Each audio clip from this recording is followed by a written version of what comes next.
Have you ever witnessed someone stumble or say things that didn't quite make sense? You may have been witnessing someone having a stroke.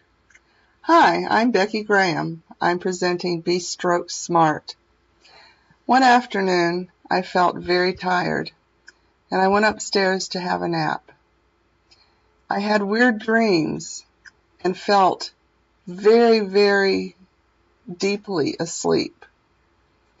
When my husband came to wake me up for dinner, I had a hard time waking up. Eventually, I did get up and come downstairs to dinner. As I joined in the conversation at the dinner table, I tried to explain to the family the experience I had and the weirdness and the dreams, and as I spoke, my grown sons began laughing at me and saying, "Mom's trying to be funny."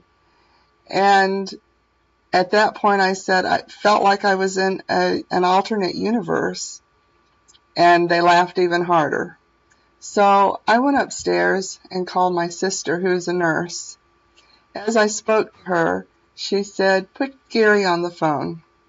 I went and got my husband, and the next thing I knew, we were on our way to the hospital. And that's where I received the treatment I needed from having a stroke. That's when I became aware that it's important for everyone to know the signs and symptoms of stroke. The American Heart Association has come up with an acronym that helps us act fast if we know someone is having one. F is for facial droop. If you see someone who has an uneven smile, or you ask them to stick their tongue out and they can't move their tongue from side to side, they may be having a stroke. A is for arm or limb weakness. If they stumble or they can't raise their arms, both of them up over their head evenly, they may be having a stroke. S is for speech difficulty. Speech difficulty can show up in a variety of ways.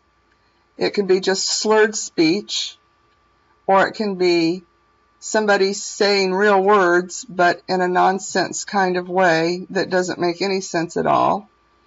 Or it can be speaking gibberish where they think they're saying words and it sounds like a foreign language, but it's not understandable at all. Any of these are speech difficulty and can be a sign of someone having a stroke. P is time to call 911 for any of these symptoms. Time equals life. There's something called the golden hour. That's the hour that a person has to make it to the hospital and be administered the clot-busting drug that dissolves the clot and saves their life, and also limits the amount of permanent damage done to that person. Another way we can be stroke smart: know your numbers. Do you know your cholesterol number? Do you know your blood pressure number? This, along with your weight, can indicate if you are at high risk if they are not normal. Knowing your family history. Did either one of your parents have a stroke, and if so, at what age? I knew my dad had had a stroke, but I didn't know it was at age 55, which was the age I was having mine.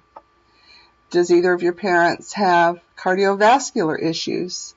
If so, you could be at higher risk. Educating others is a really important way to be stroke smart. It saves lives. In conclusion, be stroke smart by remembering F.A.S.T. Facial droop, arm limb weakness, speech difficulty, and then it's time to call 911. Know your own numbers and your family history. Educate others. Spreading the word saves lives. Any questions? These are my sources. Thank you for listening.